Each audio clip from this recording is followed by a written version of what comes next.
मसूरी में पूर्व प्रधानमंत्री राजीव गांधी को याद किया। मसूरी शहर कांग्रेस द्वारा कांग्रेस भवन में पूर्व प्रधानमंत्री स्वर्गीय राजीव गांधी की पुण्यतिथि के अवसर पर उन्हें याद किया गया और उनके चित्र पर माल्यार्पण कर उन्हें भावभीनी श्रद्धांजलि दी गई। इस दौरान वक्ताओं ने पूर्व प्रधानमंत्री स्वर्गीय राजीव गांधी द्वारा देश के विकास में दिए गए महत्वपूर्ण योगदान को याद किया और सूचना क्रांति के क्षेत्र में देश को विश्व मानचित्र पटल पर लाने का और कंप्यूटर युग की शुरुआत का जनक बताया। शहर कांग्रेस अध्यक्ष अमित गुप्ता ने कहा कि स्वर्गीय राजीव गांधी ने देश के विकास में अपना महत्वपूर्ण योगदान दिया। आज कांग्रेस पार्टी द्वारा उन्हें याद किया गया है। उन्होंने कहा कि अपने 6 साल के प्रधानमंत्री कार्यकाल के दौरान उन्होंने देश को अनेकों सौगातें दी हैं और आज भारत देश सूचना क्रांति के क्षेत्र में पूरे विश्व में अपना लोहा मनवा रहा है। महिला कांग्रेस अध्यक्ष जसवीर कौर ने कहा कि पूर्व प्रधानमंत्री सरिया राजीव गांधी को जेंटलमैन इन पॉलिटिक्स भी कहा जाता है। उन्होंने कहा कि सूचना क्रांति के जनक स्वर्गीय राजीव गांधी ने देश को एक नई दिशा दी जिस पर देश आज आगे बढ़ रहा है। TV1 न्यूज के लिए विशेष संवाददाता भरत लाल की खास रिपोर्ट। हमारी एक ऐसी शख्सियत, ऐसे भारत रत्न और पूर्व प्रधानमंत्री राजीव गांधी जी की भी आज 34वीं पुण्यतिथि है, जिनको नमन आंखों से यहाँ पर याद किया गया और उनके बताए हुए कार्यों का हमारे जितने भी वक्ता थे उन्होंने कांग्रेस जनों को बताया कि किस तरह से उनके 6 साल के अर्ध कार्यकाल में जब वो प्रधानमंत्री रहे किस तरह से उन्होंने विकास को और देश को विकास की गति दी। उन्होंने पंचायत राज से लेकर संचार क्रांति से लेकर 74वां संविधान संशोधन से लेकर ऐसे अनगिनत कार्य किए हैं जिनको गिनाना मेरे लिए मुश्किल होगा, लेकिन मैं सभी से अनुरोध करूंगा कि जो उन्होंने इस देश के प्रति अपना योगदान दिया और जो उन्होंने कार्य किया है उनको आगे बढ़ाते हुए हम इस देश को और विकास की ओर अग्रसर करें।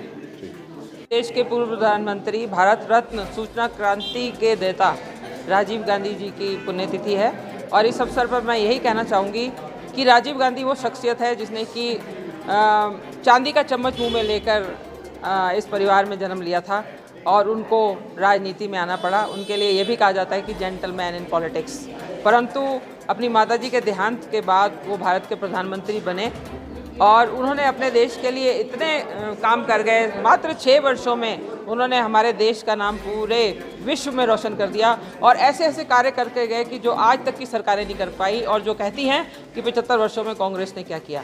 जो जवाहर नवोदय विद्यालय उनकी देन है और जो सूचना क्रांति आज आप देख रहे हैं, जो मोबाइल है, ऑनलाइन वर्क है, वर्क फ्रॉम होम है, कंप्यूटर, ये सब उन्हीं की देन है।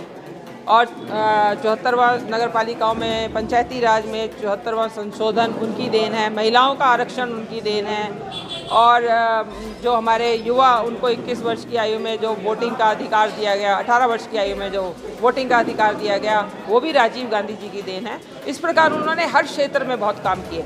कृषि में उनके द्वारा काम किए गए, उनके द्वारा आतंकवाद के लिए काम किए गए। आज का दिन सद्भावना दिवस के रूप में भी और आतंकवाद विरोधी दिवस के रूप में भी मनाया जाता है। उनका ये था कि इस देश से आतंकवाद को ख़त्म किया जाए, परंतु आज आप देख रहे हैं कि हमारे देश में आतंकवाद किस प्रकार बढ़ गया और आतंकवादियों ने ही इस सरकार की कमजोरी, जो भाजपा सरकार जो कांग्रेस पे आरोप लगाती है, इसी की वजह से आज हमारे यहाँ जो पाकिस्तान ने अटैक किया, जो हमारे इतने जो बेचारे बच्चे और वहाँ के लोगों को जो मारा, आतंकवादियों ने मारा। मैं पूछना चाहती हूँ कि वो आतंकवादी हमारे देश में कैसे घुसे।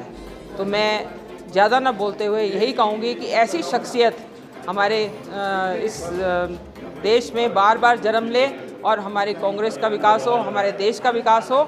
और मैं ये भी कहना चाहूँगी कि हमारे जो फौजी भाई जो हमारे देश के लिए कुर्बान हुए, जिन्होंने आतंकवाद के लिए लड़ाई लड़ी और हमारे देश के लिए कुर्बान हुए, उनको भी मैं शत शत नमन करती हूँ और अपने देश के पूर्व प्रधानमंत्री राजीव गांधी जी को भी शत शत नमन करती हूँ।